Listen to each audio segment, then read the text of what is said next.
Hey guys, Mike with Tiny Trucks.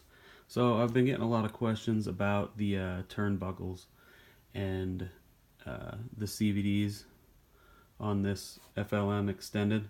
So I wanted to make a quick video showing what I've got. So mine are a little short. You can see right here how much thread is showing on each of these. And I use the standard, these are Lunsford pins, but I use the standard Traxxas Rustler sizes. So obviously they're a little bit short, but they actually still work. Here's on the back here. You got a lot of extra thread on the back. But like I said, they still work. Probably a little more flex than I'd want in them, but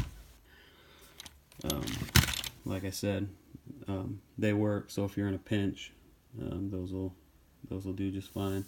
And then here I've got the MIP CVDs that I used. You can see that the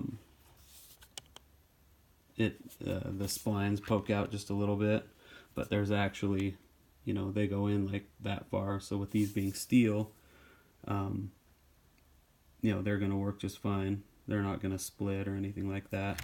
But here's the travel, and you can see they barely move all the way down, all the way up. So hopefully this helps. If you have any questions or comments, leave them below.